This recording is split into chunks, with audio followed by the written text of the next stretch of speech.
Olá, pessoal. Nós vamos mais uma vez falar um pouquinho sobre a questão da tabela periódica, certo? Se aprofundar mais sobre esse assunto, né? Nós vimos que é um assunto extremamente importante, né? A necessidade de classificar os elementos químicos, né? De acordo com suas propriedades semelhantes, né? Que aí nós encontramos as famílias.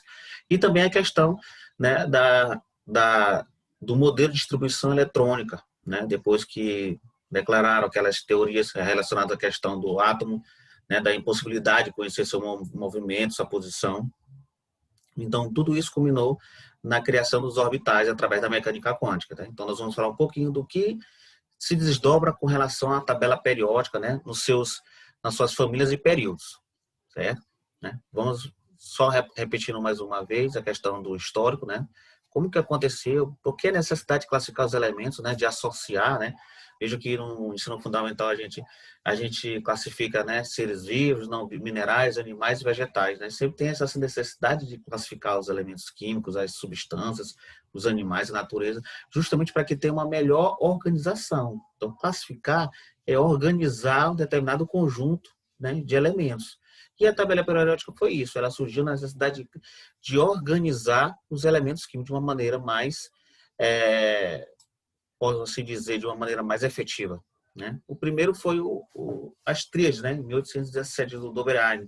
Ele fazia através das médias, já se conhecia os átomos, certo? Nesse período já se conhecia os átomos, não propriamente bem, mas já sabia as massas atômicas, né? O Lavoisier fez aquele trabalho e depois eles já conseguiram fazer essa classificação, certo? E eles sabiam as massas atômicas, então ele fazia através das médias, né? Das massas atômicas, certo? Então as massas mais próximas ele colocava junto, ó, o ferro, cobalto e níquel, certo? Ó, 56, 59, 58, cálcio, estronço e bário, certo? Então, a massa desse elemento era média, né? Você soma ele e divide por 3, né? E aí vai se encontrar uma média. Então, o lítio, sódio e o potássio da mesma forma também. Então, ele juntava, agrupava esses elementos químicos, né? De acordo com suas semelhanças e também com relação às massas. Né? Era um marco importante o Doberein que ele fez, as tríades, né? O Charcot-Toa, né, o francês, né, ele fez a questão de um parafuso telúrico, né, da Terra. Telúrico dá alusão à Terra. Então, ele foi colocando os elementos também em tríades, né, de 3, né, e foram juntando e fazendo essa espiral, certo? Também relacionado com as massas atômicas. Né? O Newland, ele observou, né, uma relação matemática e musical relacionada aos elementos químicos, certo? Então, ele relacionou através das leis das oitavas, né? Dó, ré, mi, fá, sol, lá, si. Posteriormente, também tem o dó, ré, mi, fá, sol, lá, si. Então, a cada um determinado quantitativo, né? Aquele elemento último, né? Se assemelhava com o primeiro. Né? Então, foi isso as leis das oitavas, certo? Organizou-se, né? De acordo com as notas musicais, né? Foi muito ridicularizado, mas ele também tinha uma parcela significativa de contribuição para a tabela periódica. Ele também, isso aí, o que ele falou não foi de total erro, né? Teve alguma relevância depois no meio científico. Naquela época ele foi ridicularizado, mas depois viu que haveria sim essa semelhança. O Mendeleev, né, que é um dos pais da tabela periódica, né, que foi comemorado no ano passado, o ano internacional do nascimento dele, né, centenário, né, o Mendeleev, né, russo. Então, ele organizou de acordo com as massas, né, crescentes atômicas. Né? E aí ele pôde prever até elementos que ainda nem existiam.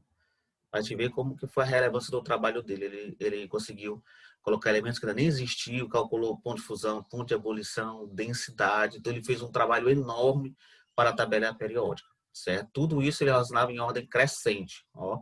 Lítio, hidrogênio 1, aí, lítio, berílio, ó, 9, 11, 12, carbono, nitrogênio, oxigênio 16, 9. E aí ele foi organizando essa tabelinha aqui de acordo com as massas crescentes, né, atômicas. Você sabe que a massa atômica é quem? É prótons mais nêutrons. Né? O número atômico é só o número de prótons.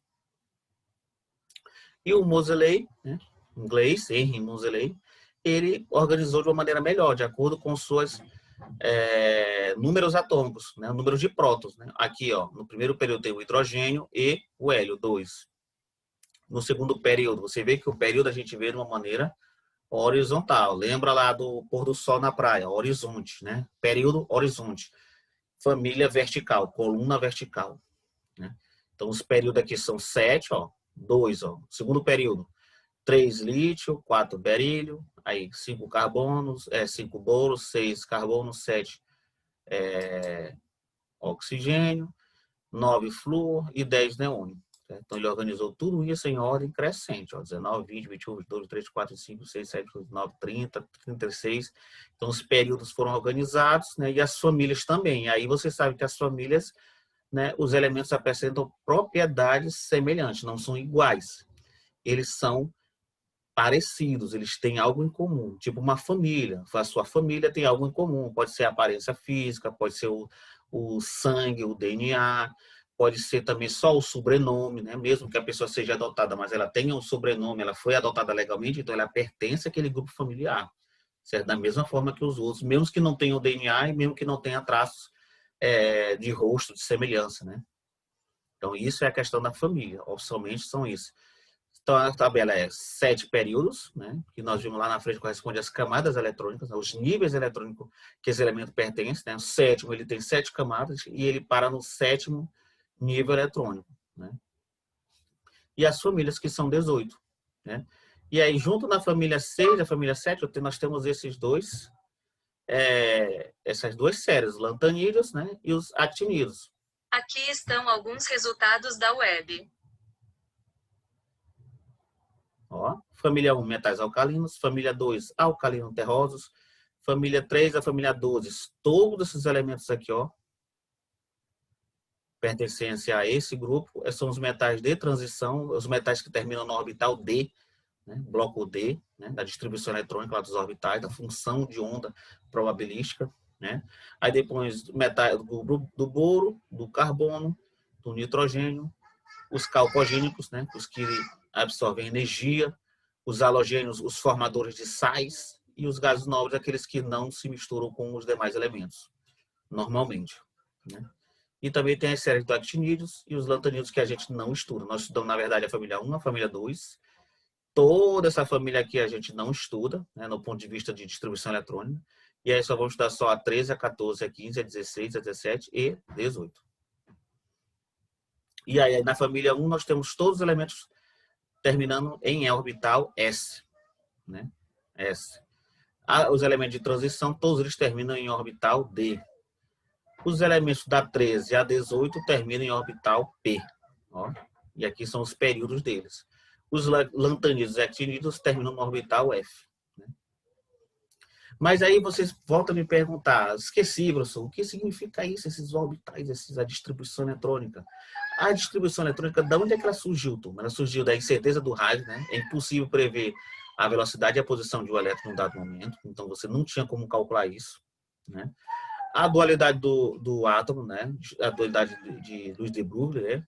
Que o átomo ele podia ser uma partícula e onda ao mesmo tempo, né? Ele não poderia ser uma coisa ou outra, ele era duas coisas ao mesmo tempo, quebrava a lógica normal.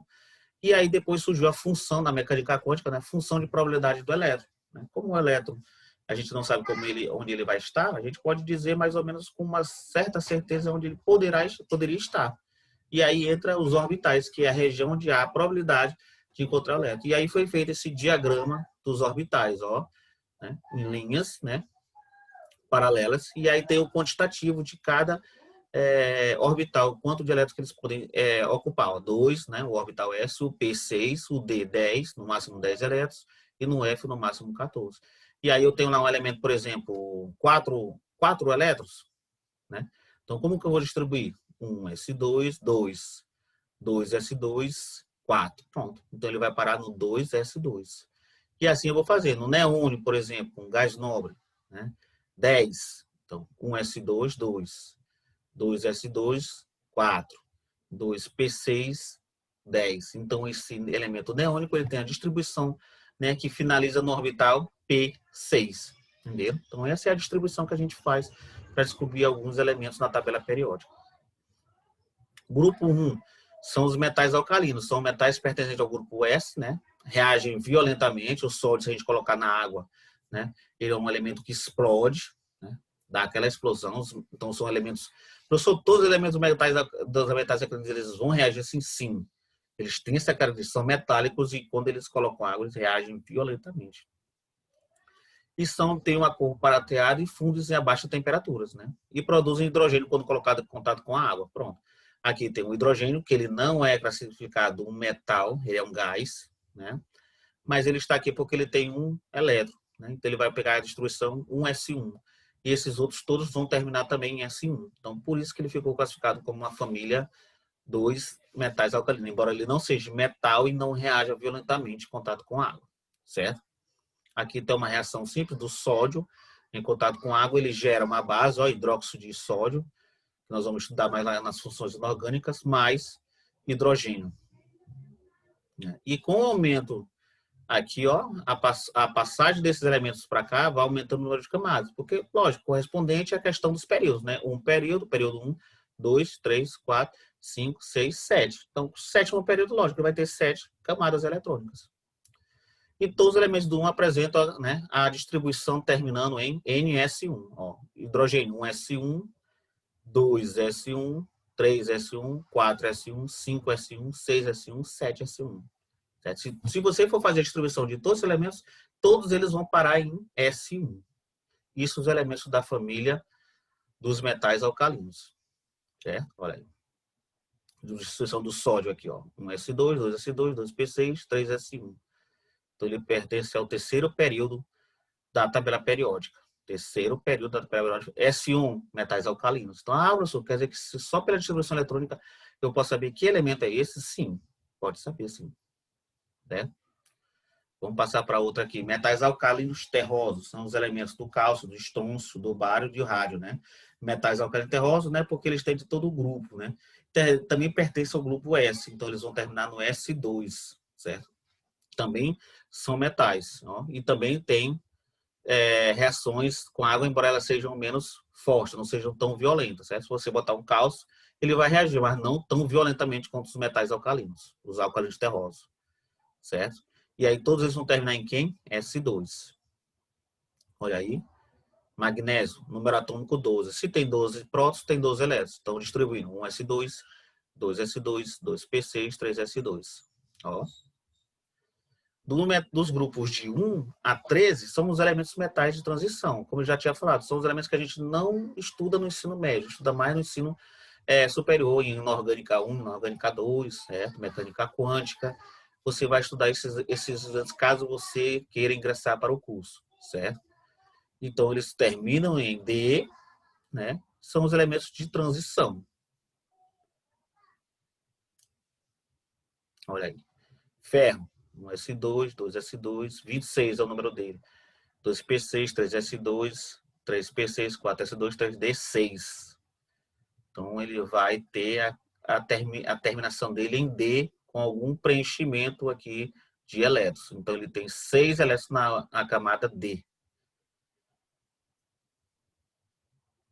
Na sua penúltima camada, certo, turminha? Ó, o cobre aí, D9, e assim sucessivamente. O zinco, D10. Já é mais para cá.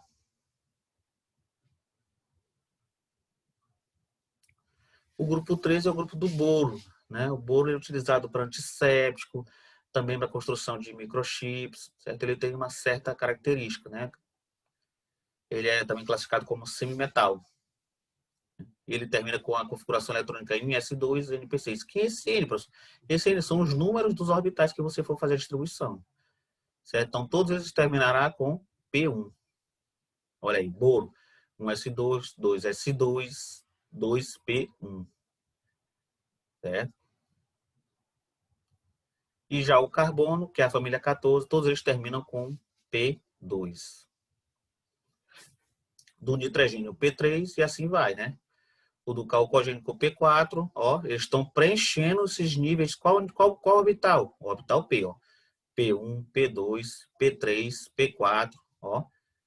Dos halogênios, P5, tá faltando um elétron para fechar, e aí, por último, quem? Da tabela periódica, P6. E aí você, quando um elemento ele tem essa distribuição do seu orbital P em 6, eu posso dizer que esse elemento é um elemento pertencente à família dos gases nobres, certo? Ah, fechou P para 6, então ele é um gás nobre. Você pode ver isso em muitas provas que acontecem, cair nesse esse tipo de questão, né? O orbital P está totalmente preenchido, presente a qual família dos gases nobres? Ó, tá bem aqui, ó, P6. A exceção, né, há de se ressaltar, a exceção o hélio, que o hélio ele termina em S2. É o único elemento que vai ter essa exceção. Os demais todos vão preencher o orbital P completo, ou seja, vai ser P6. Né? E aí nós temos também os elementos de transição interna, né, os lactandídeos e antinídeos, né, que são elementos que vão terminar no grupamento F, certo? O subnível mais energético é o F e a última camada em 6,2. Certo? Então a gente tem que focar em quem? O subnível mais energético. A gente pode olhar ele por último, a gente pode pensar assim, ele é o último subnível? Não. Se você for ver lá no orbital, ele não vai ser o último subnível, ele vai ser o penúltimo. Há essa característica também. E aqui nossa tabela completa, né? Metais, metalóides, que são também chamados de semimetais, ó, boro, silício, germânio, arsênio, antimônio, telúrio e polônio, né? Os não metais, né? Verdes, o amarelo, né? E os metais, ó, de transição que também temos. Os metais, eles são boa parte dos elementos da tabela periódica. Você vê que a família aí dos elementos de transição, né, do 3 ao 12, então nós temos um monte de elementos. Então, 76% dos elementos são metais, certo? Eles têm características como conduzir eletricidade, calor, né, maleáveis, flexíveis, não todos, né, mas alguns metais sim. Sólido a temperatura ambiente, né, com exceção do galho e do mercúrio, que é líquido, né? O galho, você consegue até ele sólido, né? Vi algumas experiências do Iberê, ele pega uma forma, bota o galho, metal, e aí quando ele bota em água quente, ou seja, uma água com 80 graus Celsius, né? Então o que acontece? Ele vai a derreter. Então, a colher derreteu. Mas por quê? Porque é um elemento químico que ele tem um baixo ponto de fusão. Então, se você botar 80 graus Celsius esse metal, ele fatalmente vai derreter. E o mercúrio, já em temperatura ambiente, seja 20 graus, seja 10 graus, ele vai estar líquido. Né? São elementos metálicos que têm ponto baixo de fusão. É o ponto que a substância vai derreter, vai passar do estado sólido para o estado líquido. Né? Há de se lembrar. Os não metais correspondem a 85% dos elementos da tabela periódica, certo? É uma certa mudança, certo? São mal condutores de calor, de eletricidade, não são maleáveis nem flexíveis, né? São sólidos o carbono, o fósforo, o enxofre, o selênio e iodo. E o bromo líquido, né? Iodo líquido, desculpe, e o bromo gasoso. O hidrogênio, o nitrogênio, o oxigênio, o flúor e o cloro perfazem elementos gasosos, né?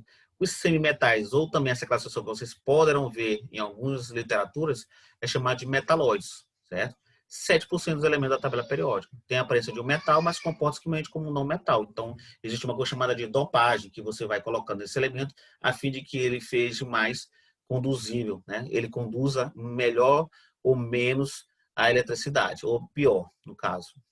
E os gases nobres, né? 6% da tabela periódica. São encontrados na forma de substância simples. Eles não se combinam com os elementos químicos, a não ser em casos especiais, mas de geral eles não querem se combinar. Né? São todos gases também. E aí vamos ver um pouquinho da questão das propriedades atômicas dos átomos. Né? Tamanho do átomo. O aumento do número de camadas ocorre com o aumento do átomo. Então, se eu tenho muitos elétrons, eu vou ter muitas camadas. E, consequentemente, esse átomo vai ser maior. Essa é o grande lance da coisa. Por exemplo, o hidrogênio só tem um elétron. Então, ele vai ter uma camada, então ele é pequeno. O sódio vai ter 11. Então, eu vou distribuir em mais outras camadas. Então, quanto mais camadas esse elemento químico tiver, maior ele vai ter um raio, chamado de raio atômico. Né? Olha aí, ó.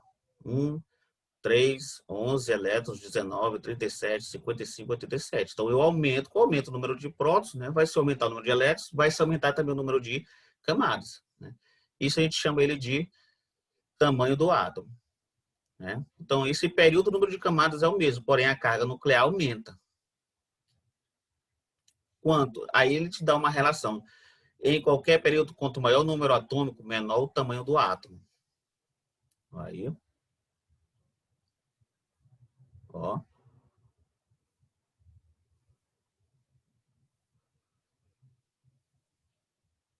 E aí a ordem desse crescimento desse tamanho do átomo, né, que vai ser de baixo para cima na tabela periódica, da direita para a esquerda, certo? Isso aí vai ser os átomos que vão ter o maior tamanho. Não confundir, desculpa, eu estava confundindo com raio. Raio vai ser outra coisa que nós vamos ver aqui também.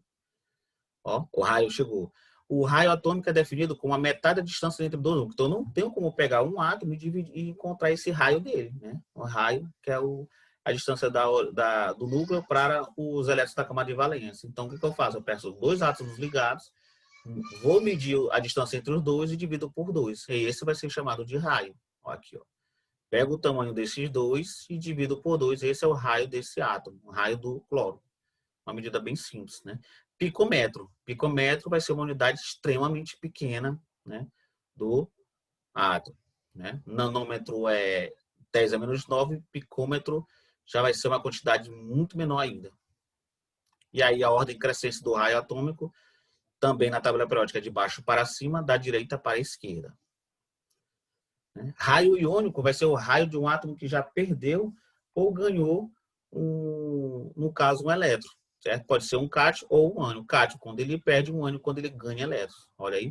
Os cátions são menores que os átomos, né? Porque se ele perder um elétron, é de se esperar que o seu diâmetro vai diminuir, né? E os ânions, né? Se eles estão ganhando mais elétrons, esse tamanho vai ser maior. E o íon, né? Quando ele ganha ou perde um elétron.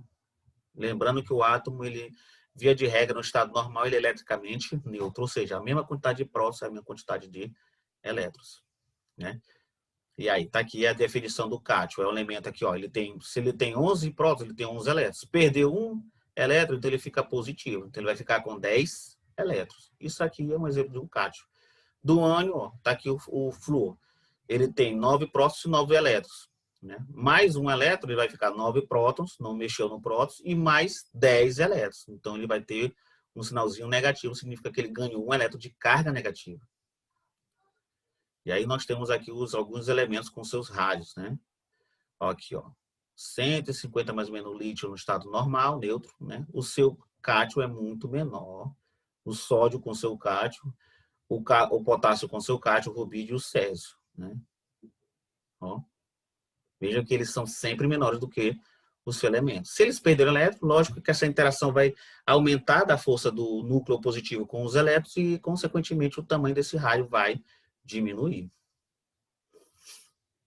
Olha aí com relação aos seus ânions, o flúor no estado neutro, né? 9 elétrons, 9 elétrons, 9 prótons. Agora, quando ele ganha aqui 9 prótons e 10 elétrons, ó, fica seu raio maior, né? Energia. Nós vamos finalizar aqui só a questão da energia de ionização. Energia de ionização é a energia necessária para se retirar um elétron, né, das suas camadas. Então, eu venho uma energia necessária para tirar esse elétron, venho para tirar o outro, venho para tirar o outro, venho para tirar o outro. Lembrando que o núcleo, o que ele está fazendo? O núcleo está atraindo esses elétrons nas suas camadas. Então, ele exerce uma força de atração. Ó, positivo com negativo, a tendência é se atrair. Então, você tirar esse elemento daqui, você tem que ter uma força maior do que essa daqui, certo? E eles têm que estar na fase gasosa. Olha aí, ó. Tá aqui, eu tenho um elétron aqui do hidrogênio na sua camada. Então, para tirar esse elétron daqui e ele virar um íon, um cátion, né, positivo, um íon positivo, são necessários 1.312 kJ por mol. Então, é uma quantidade muito grande de energia para me tirar só esse elétron daqui do hidrogênio. Lógico, porque só tem um. Esse um está exercendo uma força de atração com o núcleo, então é uma força muito grande para você ter que tirar esse elétron. Ele está bem próximo do núcleo, então você puxar ele dessa atração que ele está tendo com o núcleo não vai ser uma tarefa fácil. Tarefa fácil vai ser como, gente? Se esse elétron estiver bem afastado do núcleo, aí a força vai ser muito menor. Entendeu? Próximo do núcleo, ele está se atraindo, ele é positivo, ele é negativo, o elétron, e o núcleo é positivo, eles estão puxando. Quanto mais longe eu tiver, lógico, a força vai ser menor e, consequentemente, a energia necessária para retirar vai ser menor. Mais próximo, mais energia eu preciso, porque a força é muito grande próximo do núcleo. Olha aí, ó. A energia deve ser suficiente para retirar o elétron do átomo, formando um íon positivo. Ó. Primeira energia de ionização. A primeira energia para tirar para o primeiro elétron, bem próximo já da última camada do átomo. Não próximo do núcleo, né? Já bem um pouco afastado. Ó, aqui, ó, a primeira energia para tirar do cobre é 785 kJ por mol. Então, o elétron mais afastado, eu preciso da primeira energia de ionização, que é esse valor. Porém, a segunda energia de ionização, ou seja, para me tirar o elétron que está mais próximo do núcleo, né? Tempo. Primeiro, segundo, terceiro, quarto, que digamos, o último. O último foi energia. O penúltimo, ele está mais próximo do núcleo, do positivo. Então, ele vai ser o quê? A energia maior. Olha aí, 1.900, mais que dobrou. Não é isso? Mais que dobrou. Então, é uma energia muito forte. Por quê? Porque esse penúltimo ele está mais próximo do núcleo. O último está um pouco mais afastado. Então, a energia foi relativamente considerável. Então, quanto mais você vai tirando, a partir da primeira, a energia vai sendo violentamente maior. Até chegar à última energia, que vai ser uma energia absurdamente grande para tirar esse elemento que está bem próximo do núcleo, que sofre atração eletrostática, a atração elétrica, né? Positivo com negativo. É um ímã. Você tem um ímã. Quando você bota aqui um próximo do outro, ó, tem uma certa energia. À medida que você vai afastando, essa força vai diminuindo, você nem sente. Agora, à medida que você vai aproximando esses dois ímãs, chega um momento que, ó, cola. Por quê? Porque a energia de atração é muito forte. A força de atração é muito forte. Então, para tirar, é uma energia maior, entendeu?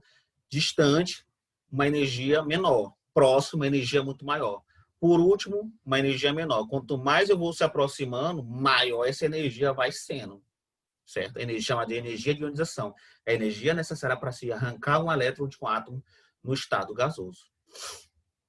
Olha o sódio aí, a energia de ionização. A primeira, né? 119 quilocalorias. Né? Olha aí. Com o aumento do tamanho do átomo, aumenta a facilidade de remoção. Então, quanto mais afastado ele estiver, esses elétrons do núcleo, né? Mais fácil vai ser tirar ele, consequentemente, menor vai ser essa energia de ionização. Certo? Nos períodos, o tamanho do átomo da direita para a esquerda, né? Maior o número de elétrons da camada, é maior a sua atração, que eu já tinha falado também. A energia de ionização aumenta da esquerda para a direita, ó. Então, como é que aumenta a energia de ionização? De cima para baixo, da esquerda para a direita, né? Nos períodos de cima para baixo, né? E da família da esquerda para a direita. Isso vai aumentar a energia. Qual é o elemento que tem maior? Digamos, você tem aqui entre o elemento escândio e o elemento zinco, qual que possui maior energia de ionização? E você viu, ó, aumenta da onde? De cima para baixo, eles estão na mesma posição, né, horizontal. Vamos ver agora aqui na família, da esquerda para a direita, ó, daqui para cá. Então, o zinco vai ter uma energia de ionização muito maior do que o do escândio, certo? Então, você tem que ter o auxílio dessas setinhas para você poder entender. E aí, na próxima, a gente continua a questão da afinidade eletrônica, galera. Espero que aqui a gente dê uma pausa para a gente poder refletir sobre essas questões, né? Posteriormente, nós seremos debatidas aí ao longo da aula. Valeu? Um abraço.